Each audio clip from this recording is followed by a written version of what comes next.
The child who could barely breathe gave away. Her very last breath to save a man the whole city feared. When 5-year-old Nina Ricci heard a body hit the floor somewhere above the old servants' corridors. She did not know the man collapsing in the private library was Dante Viscari, the most dangerous mafia boss in New York. She did not know 3 criminal families wanted him dead before midnight. She did not know the inhaler lying near his hand had already been tampered with by someone inside his own home. She only knew one thing. The sound coming through the wall was the sound of someone losing air. And because Nina had lived her short life listening to that same terrible sound inside her own chest, she did the one thing no armed guard, no doctor, and no loyal soldier was there to do. She took the last rescue inhaler meant for herself and placed it into the shaking hand of a dying man. What Dante discovered after that small act of mercy did not just expose a betrayal hidden in the heart of his empire. It set off a war inside his own house, and by the time that war was over, nothing in his life would remain the same. If this story finds you tonight, tell us in the comments where in the world you are listening from. And if you believe the smallest acts can change the largest lives, take a moment to like this video and subscribe. Now let us step quietly into the house where one little girl traded her last breath for a stranger's life. The Viscari estate stood beyond a long stretch of private road on the north shore of Long Island, where old money and new violence had learned to wear the same expensive face.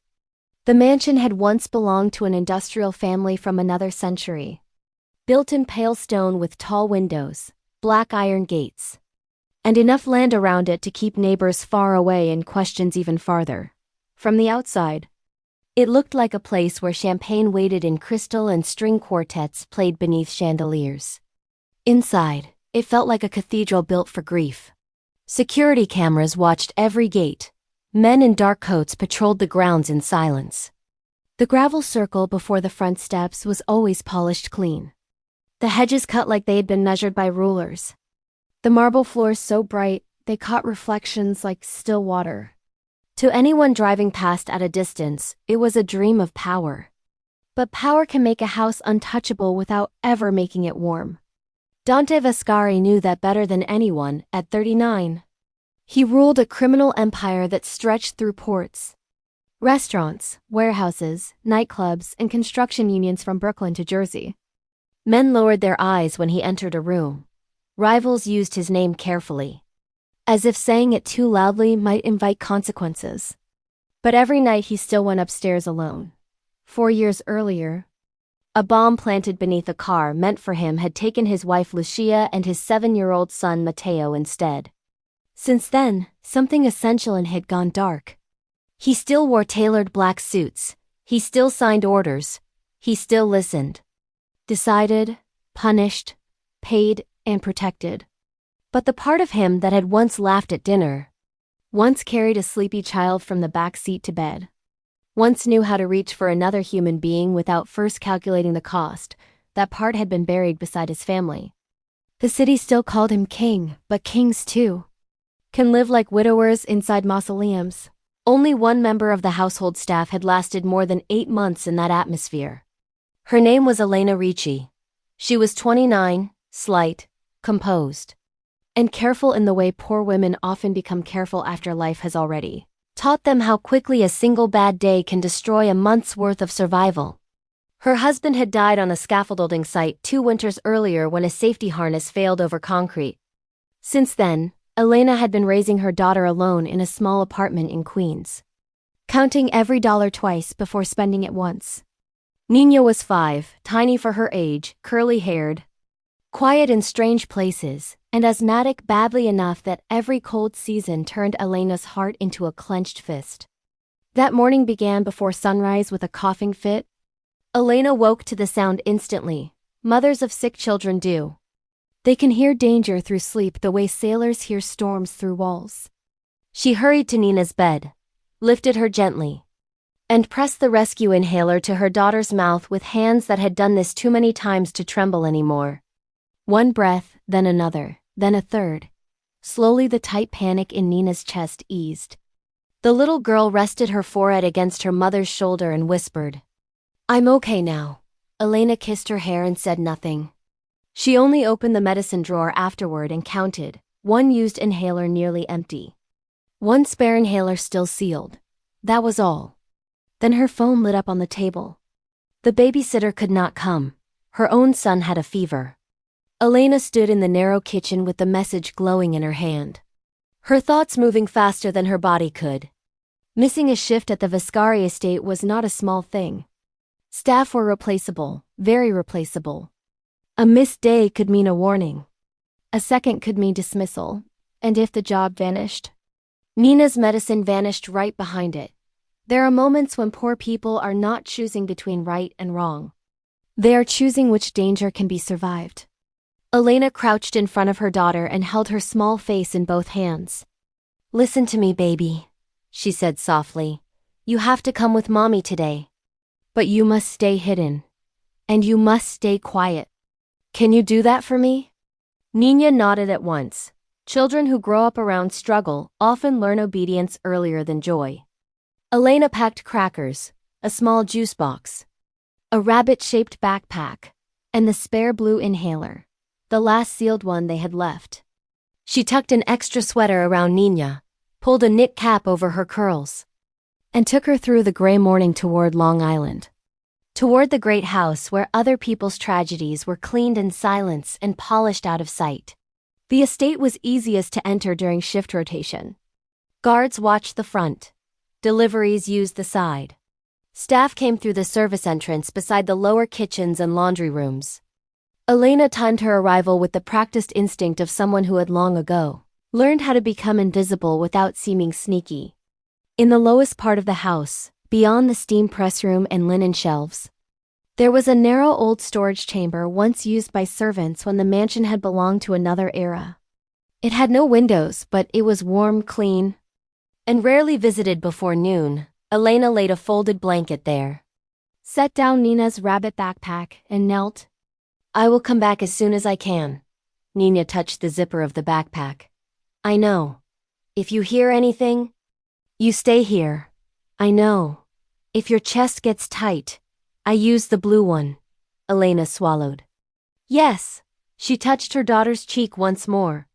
Stood up too fast because if she lingered any longer she might lose the nerve to leave, and walked away with the kind of guilt that feels like a stone carried inside the ribs. Upstairs, the mansion moved through its usual cold routines. Silver trays, quiet shoes, closed doors, orders spoken low. A florist delivery signed for without conversation. A driver waiting by the motor court. Guards at the west gate checking plates through earpieces, and on the second floor, in a private library paneled in dark walnut and lined with old books, nobody in that house read for pleasure anymore.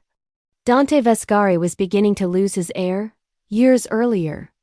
During a warehouse fire started by a rival crew, he had suffered smoke damage to his lungs severe enough that episodes of sudden bronchospasm still came under stress.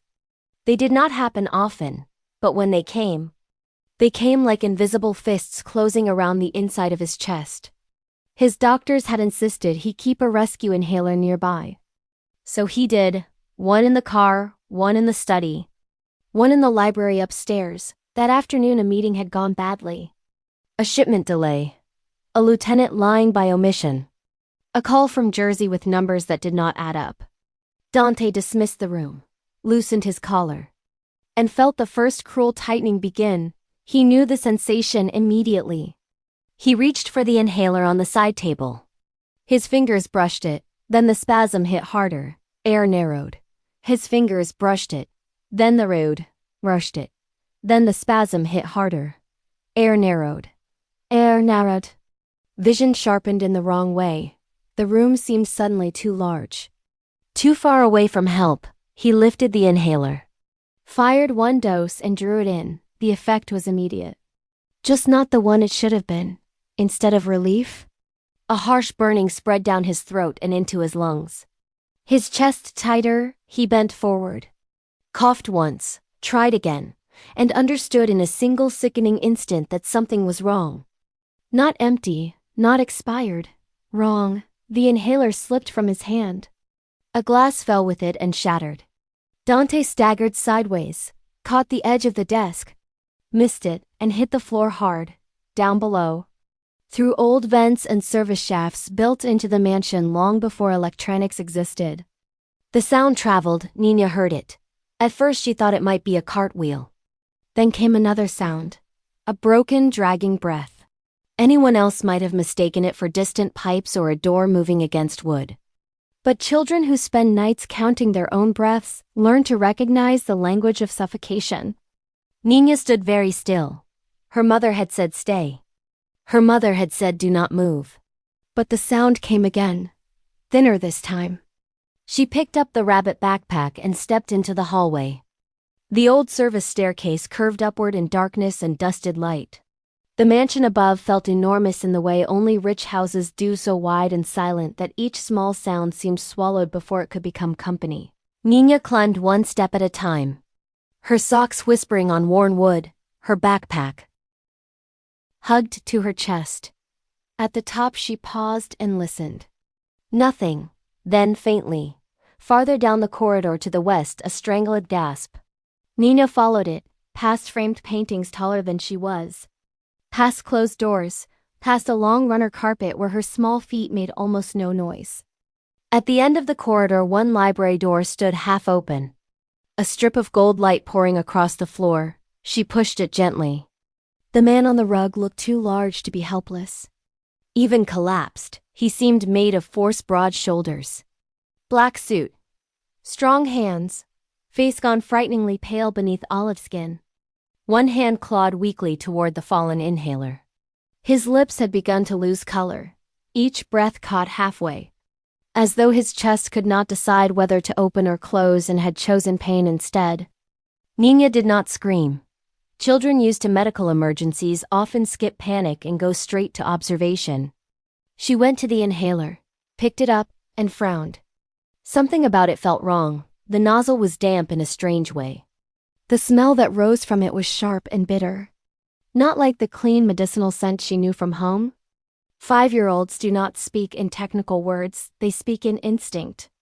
And every instinct in Nina told her this one was bad. On the floor, Dante's eyes opened halfway. Through the blur of oxygen loss, he saw a little girl. Not a hallucination, not memory. A real child kneeling near his hand in a pink cap, clutching a rabbit backpack. Studying the inhaler with grave concentration, he tried to speak. No sound came. Nina looked from the bad inhaler to the man, then down to her own backpack. She knew what was inside it, she knew what it was for.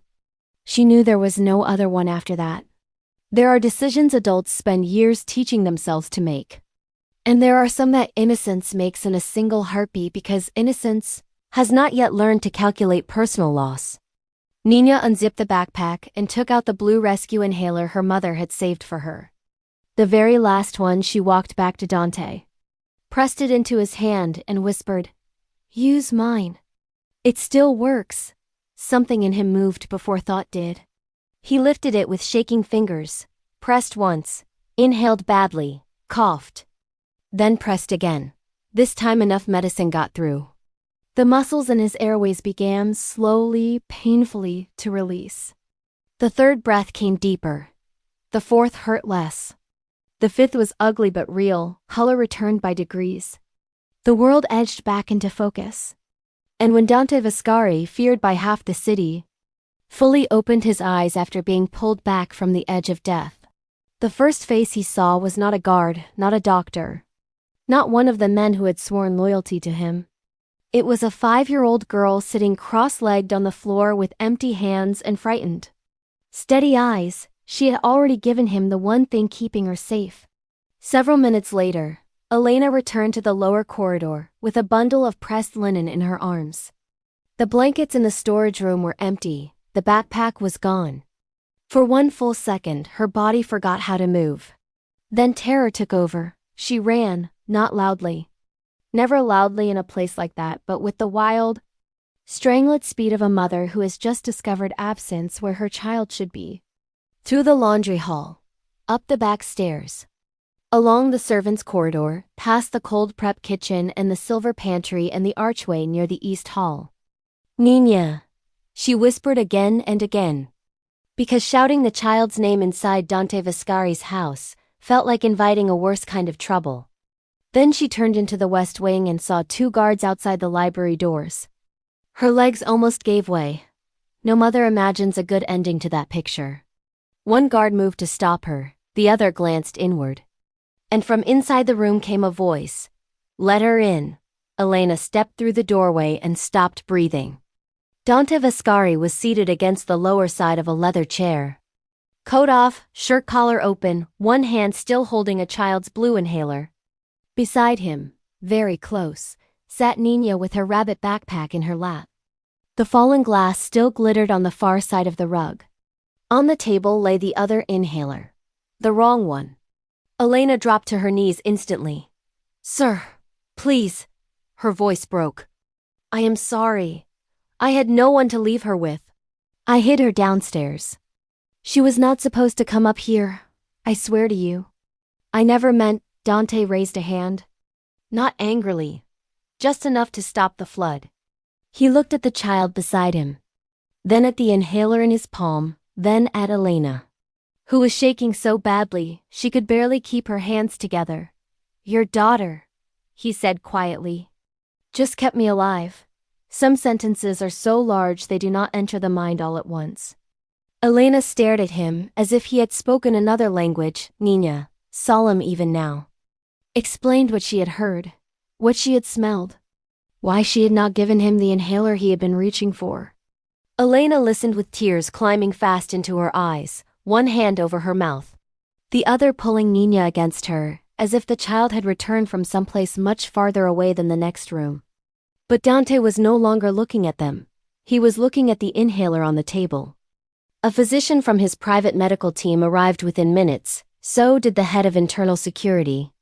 The suspect inhaler was sealed in a container and taken away for testing.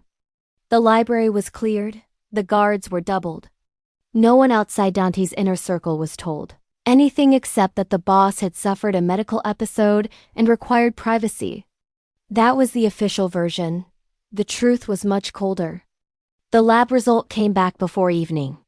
The inhaler had been contaminated with a caustic aerosol compound capable of triggering violent airway constriction within seconds. In the aftermath, it could easily resemble sudden respiratory collapse in a man with a known history of lung injury. No obvious wound. No dramatic poison in a glass. No stab, no shot. Just a dead man who had reached for medicine and never got the chance to take a real breath again. It had been elegant. Too elegant. Whoever had done it knew about Dante's private attacks. Knew which room he used, knew which inhaler he reached for under pressure. Knew how to kill him in a way the world might mistake for fate. And that meant the danger was not outside the gates. It was already living inside them, when Carlo De Luca arrived. He looked like every underboss in every old criminal legend should look controlled. Expensive, broad-shouldered, silver beginning at the temples. With a face worn into authority by years of violence and survival. He and Dante had grown up in the same streets. Bled in the same wars. Buried some of the same friends. Carlo had stood beside him at Lucia's funeral. Carlo had helped build half the empire from smoke and debt and loyalty.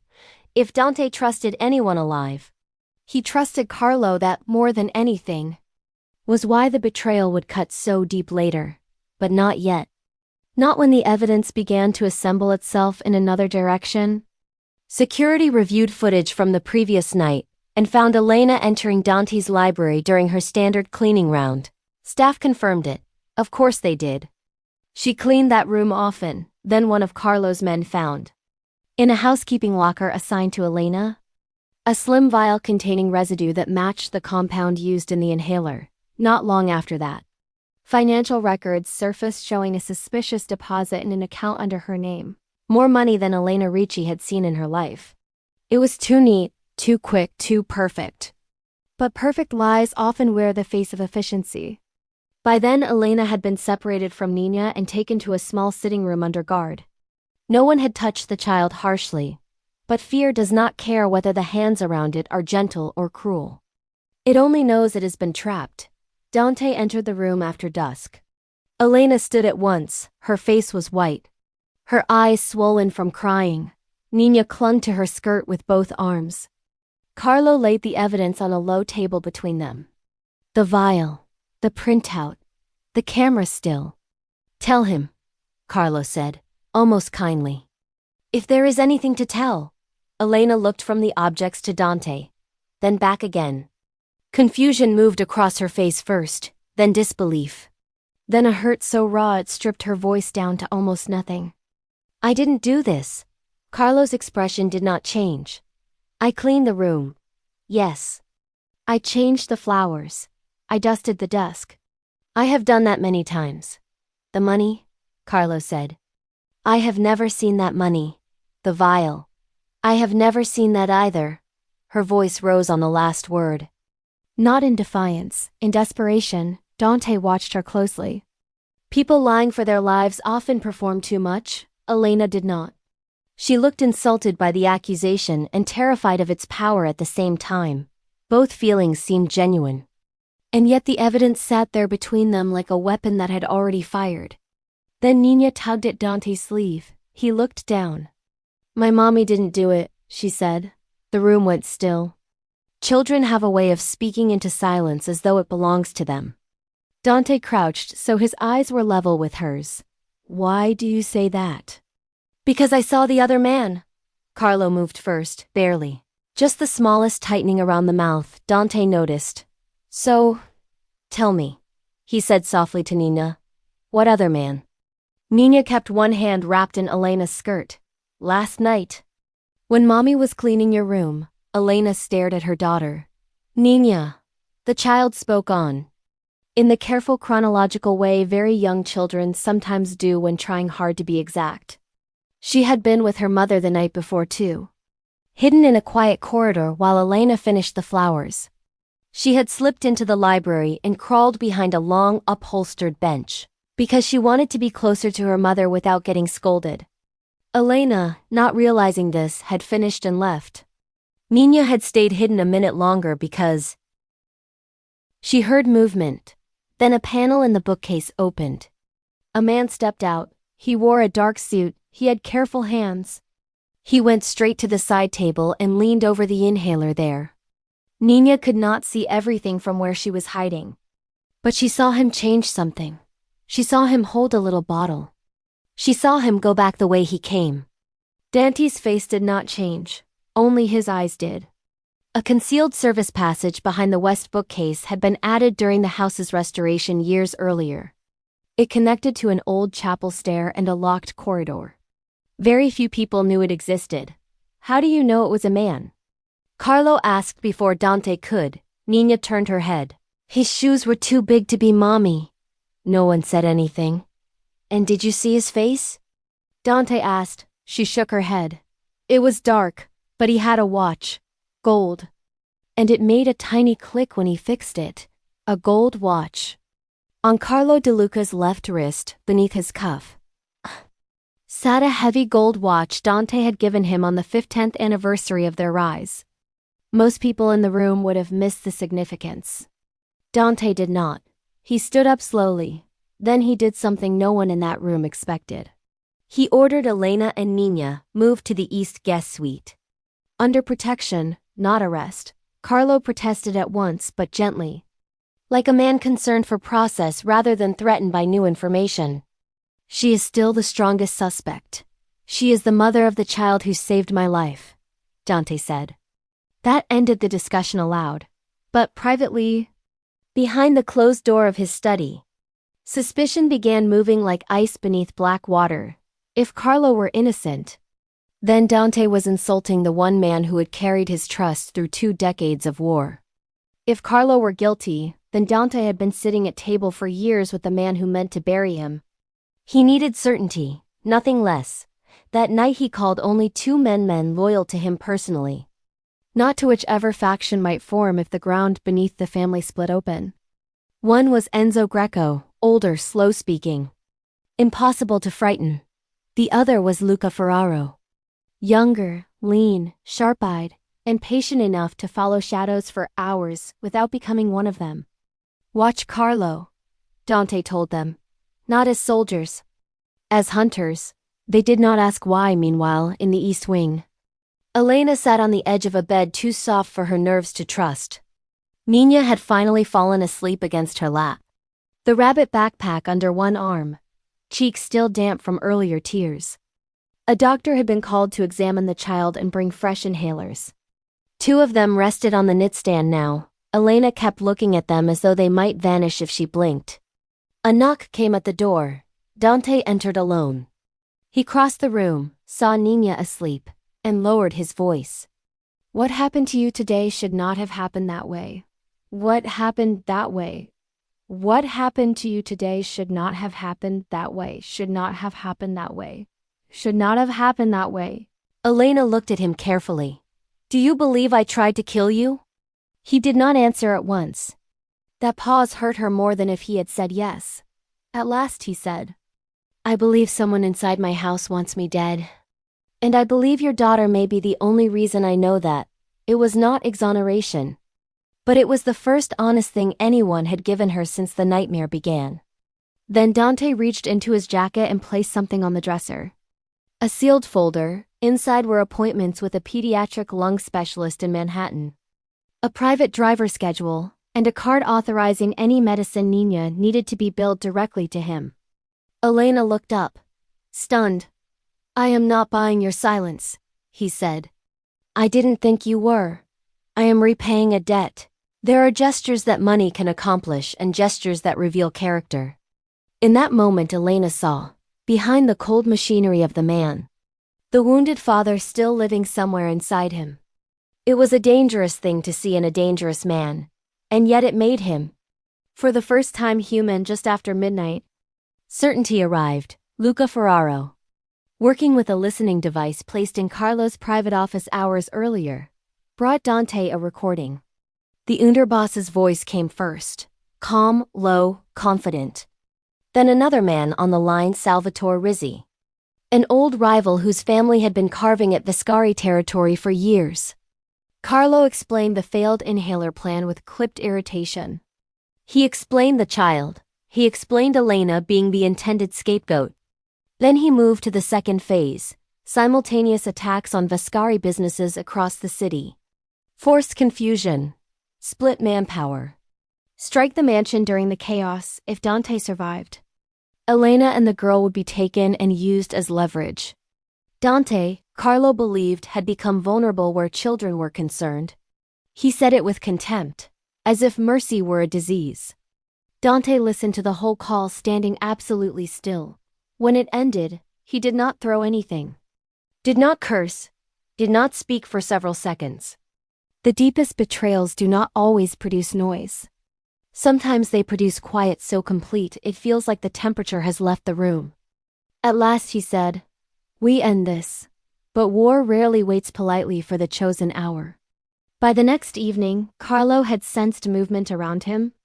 Maybe a look lasted too long. Maybe a report came late. Maybe guilt itself sharpened his instincts.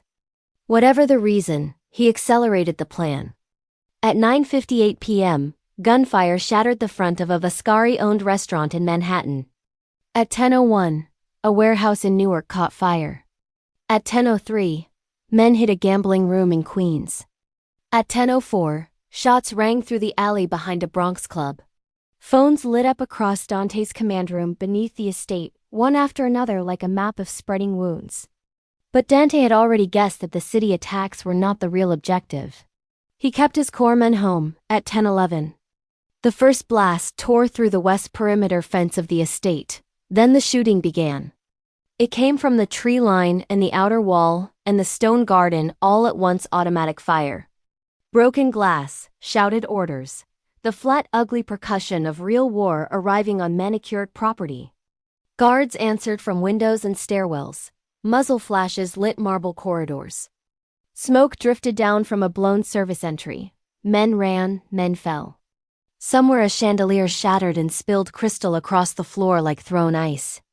In the east wing, Elena woke to the sound instantly. Nina did too. The child sat bolt upright, already frightened by noise before she understood it. Within seconds, security rushed them into a protected interior hall while Dante's most trusted men moved toward the fighting. The plan was simple. Keep Elena and Nina alive long enough for the night to pass. But this is where the story turned darker, because Carlo had not only arranged the attack. He had prepared for the chaos after the attack. Smoke from the west corridor began pushing through the ventilation system, not enough to endanger the whole house, but enough to make Nina cough, at first lightly, then harder. Elena grabbed the new inhaler from the bedside table. But the child was panicking now, and asthma loves panic the way fire loves oxygen. 2 men in paramedic jackets arrived with oxygen equipment and masks. They came through a staff corridor with correct credentials, correct urgency, and the right words. Boss's orders, pediatric transfer. Safer to move her now. In a house under attack. People obey uniforms that look useful. Elena hesitated only a second. A mother with a wheezing child does not stop to interrogate rescue. She climbed into the back of the emergency van with Nina in her lap. One medic, securing the doors behind them, while another drove through a side gate, cleared by false radio codes Carlo had arranged earlier. By the time the real house physician reached the east wing, the room was empty. Dante found out 7 minutes later. 7 minutes does not sound long. It is an eternity when the people taken are the people you were trying to save. He came up from the underground command room with soot on his cuffs and blood, not his drying, at the edge of one sleeve. The west side of the mansion was still fighting. Men were still exchanging fire in the orchard beyond the fence. But Dante ignored all of it when the head of security.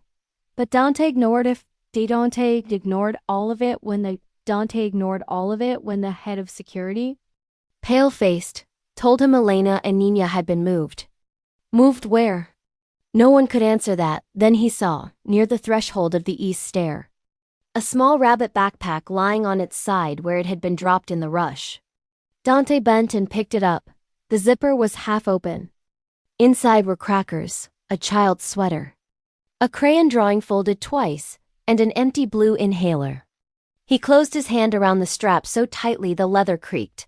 A man can survive losing strangers. He can survive losing money, buildings, territory, reputation, comfort, sleep.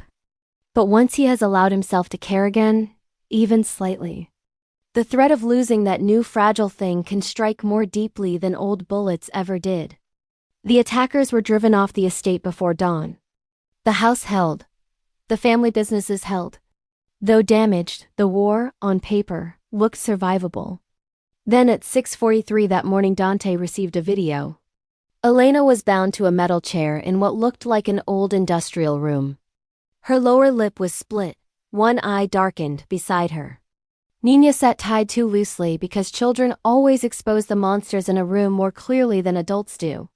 The girl's face was streaked with tears. Her chest moved fast, too fast. And every few breaths she coughed into the gag lowered around her neck. Salvatore Rizzi's voice came from off-camera midnight. Full transfer of port operations and leadership recognition under witnesses of his choosing. If Dante refused, Elena would die first. The little girl would follow. The camera lingered on Nina just long enough to make the threat personal in a way no business demand ever could. Then the video ended. Dante watched it twice. On the third viewing, he paused on a detail in the background, a rusted chain hoist, old ferry numbers stenciled on a beam. A stripe of gray water visible through dirty high windows, Red Hook, Old Shipping District. Not much, but enough for a man like him. By 8 o'clock maps covered the command table in the lower room of the estate. Enzo and Luca stood with him. So did veterans who had served Dante's father before him. Men too old to be dazzled by Carlo and too hard to fear Salvatore. They built possibilities from scraps. The angle of morning light, the beam markings, delivery schedules. Abandoned piers that could conceal armed men, and quick escape. Dante listened, decided. And finally placed one finger on a derelict ferry maintenance terminal long unused except by men who preferred the city not to remember they existed. That is where they are.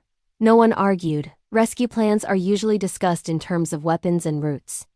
But the truth is they are built first from love, rage, debt, and time. Everything else is logistics. Night returned. Fog hung low over the water.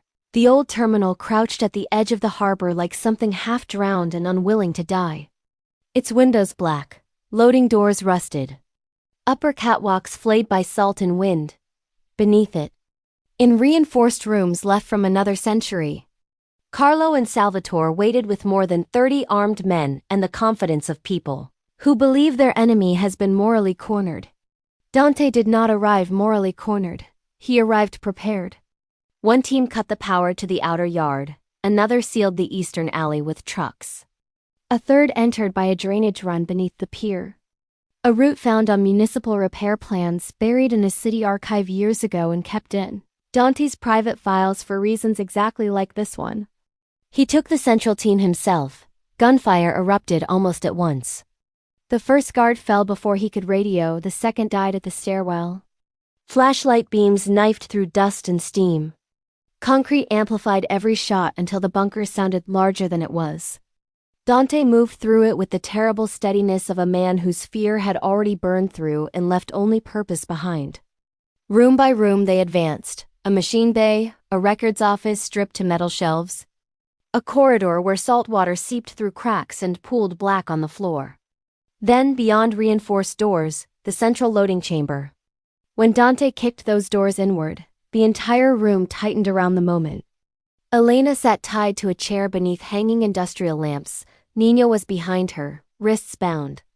Rabbit backpack at her feet, eyes huge and wet in the light. Carlo stood at Elena's right side with a pistol pressed near her neck. Salvatore Rizzi stood farther back near the old winch controls. Thick-bodied, silver-haired. Revolver resting easy in one hand, like a man who had spent years paying other people to do his killing and still liked the option of doing it himself. Carlo smiled first, not widely, only enough to show that he believed this ending belonged to him. "You came." Dante kept his weapon raised. "You knew I would. Of course I did. She saved your life. And now you would burn your empire to save hers." At that, Carlo gave a short, bitter laugh. There it was, not greed alone, contempt, resentment. Injury carried too long in silence. "You know what your problem became after Lucia died?" Carlo said, "You started remembering you were human." Dante said nothing.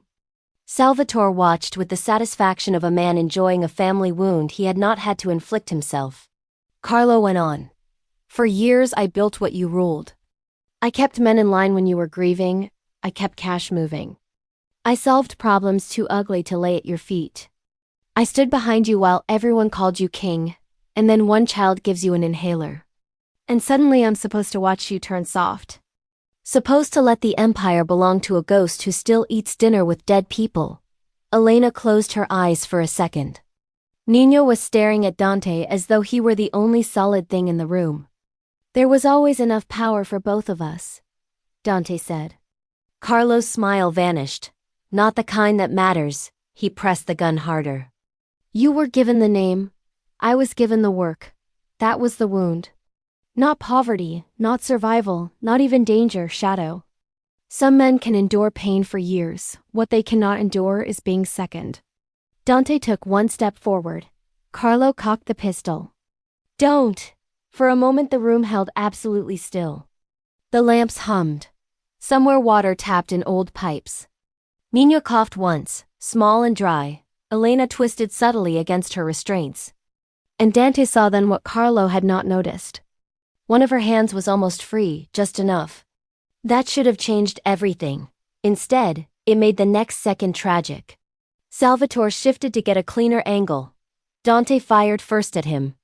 Carlo reacted by turning and pulling the trigger toward Dante's chest. Elena moved before the shot fully formed. She threw her body sideways, chair and all, into the line between them. The bullet hit her high in the shoulder and spun her hard. Carlo tried to correct and fire again. But Dante's second shot tore through Carlo's side before he could square his stance. Salvatore answered with 2 wild rounds from the rear platform. One smashed a lamp. The other gouged concrete near Dante's head. Enzo and Luca opened fire from the doorway. The chamber exploded into noise. Carlo dropped to one knee, bleeding. Still trying to raise his pistol, Dante crossed the distance and shot him once more center mass. Salvatore ran for the far catwalk. He never made it. Luca's round caught him low. Dante's caught him higher.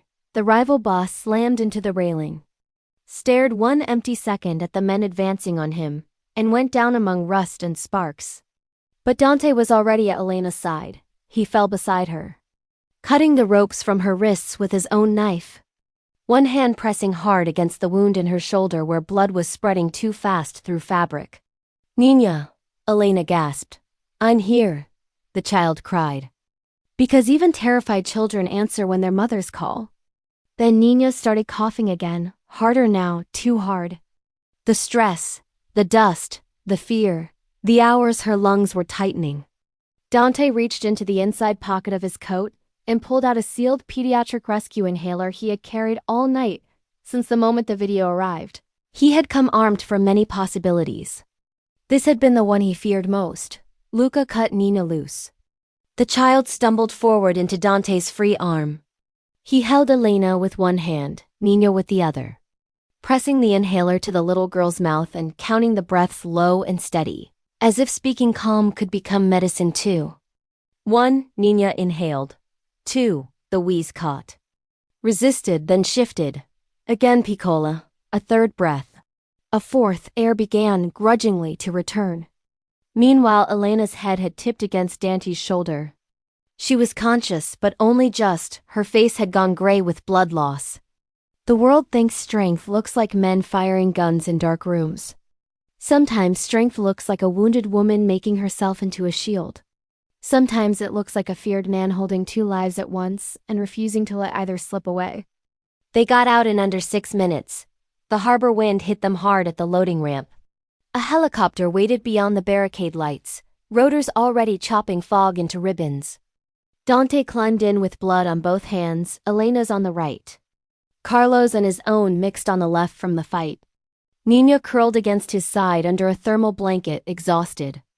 Breathing better now but still watched by 2 medics every second. He did not speak during the flight. He sat with Elena's hand in his and his eyes fixed on the line where the city lights met the Black River. As though if he looked away, life might decide to leave her. Surgery lasted almost 5 hours. Hospitals reduce powerful men to the same helplessness as everyone else. The chairs are too bright. The coffee tastes wrong. The clocks move badly. No amount of territory or money or fear can bargain with an operating room door once it is closed on someone you need to keep living. Nina fell asleep against Dante sometime after 3 in the morning. Still clutching the rabbit backpack, he did not move her. He sat in the private waiting corridor with the child curled across his lap and stared at the red, operating light until dawn thinned the windows. When the surgeon finally came out, Dante stood so fast Nina nearly slid from his arms. "She's alive," the surgeon said. That was all Dante needed to hear. Relief does strange things to grief-hardened men. It does not always make them weep.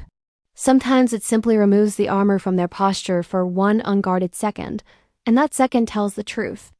The weeks after that passed more softly than anyone in the Viscari household had thought possible.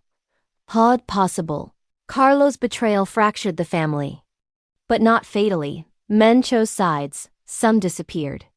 Some begged forgiveness, some tried to pretend they had never respected him. Dante cleaned the empire the way surgeons clean wounds, painfully. Thoroughly, with no interest in appearances while the poison is still inside. But upstairs in a hospital room overlooking the East River, another kind of repair was taking place. Elena woke one afternoon to find Dante asleep in a chair beside her bed. Still in yesterday's suit, one hand hanging loose over the armrest. As if he had meant only to sit for a moment and had lost the fight against exhaustion. Nina was drawing beside the window with a box of crayons someone had bought in a hurry. The scene was so ordinary it felt almost impossible. Ordinary had not visited any of them in a very long time. After that day, Dante kept showing up, not grandly, quietly. With soup Elena actually liked because he had asked a nurse what she finished and what she left untouched. With specialist appointments for Nina. With books from the hospital library when the little girl got tired of cartoons. With silence when silence was kinder than speech. He never apologized. In long speeches, Men like him rarely know how. Instead, they learn to make devotion practical. Nina's treatment changed. Better care, better monitoring. A real long-term plan rather than crisis after crisis. The attacks grew less frequent. The fear around breathing began slowly to loosen its claws, and Elena, who had once cleaned marble staircases so her daughter could afford medicine, found herself recovering in a world where for the first time, no one was calculating whether she deserved the cost of staying alive. When she was strong enough to leave the hospital, Dante did not send her back to Queens in a hired car with a thank you envelope and a bodyguard. He brought her and Nina back to the estate. But not as staff, not anymore. The East Wing was redone. Softer light, fewer cold rooms, a doctor on call. Fresh flowers, not because it was anyone's job, but because Nina liked yellow ones. Laughter, at first tentative and brief, began appearing in hallways that had known only footsteps and commands. At dinner, 3 plates were set instead of 1. In the garden, a little girl in a pink coat sometimes ran ahead of 2 adults, who had both survived too much and did not yet know what to call what was growing between them. Gratitude at first, then trust. Then that more dangerous tenderness born not from fantasy, but from having seen one another at the very edge of loss. Love after grief rarely arrives like lightning. More often it returns like warmth to a house that had forgotten winter could end, months later on a quiet evening. Nina wandered into Dante's study carrying the rabbit backpack and asked if he wanted to see her drawing. He looked up from the desk. Inside a glass case near the lamp rested the empty blue inhaler she had once pressed into his hand. He had kept it, not because it was valuable, because it was holy to him, and the only way certain objects become holy, by marking the exact point where death had been interrupted by love. Nina climbed into his lap as if she had been doing it all her life. Elena stood in the doorway watching them, one hand over the healed scar at her shoulder. Dante looked at the child, then at the woman. Then around the room that no longer felt like a tomb. He understood something then that power had never taught him. A man can spend years building walls high enough to keep enemies out. But sometimes the life he is meant to have does not come through gates at all. Sometimes it arrives frightened, poor, wheezing, and carrying a rabbit backpack. Sometimes it saves him before he ever has the chance to save it back. And sometimes the smallest hand in the room changes everything. If this story stayed with you tonight, tell us below which moment touched you most. And if you believe mercy can reach places power never can, share this story with someone who needs it. Thank you for being here with us all the way to the end. Take care of your heart. Take care of the people who still make it softer. And we will see you in the next story.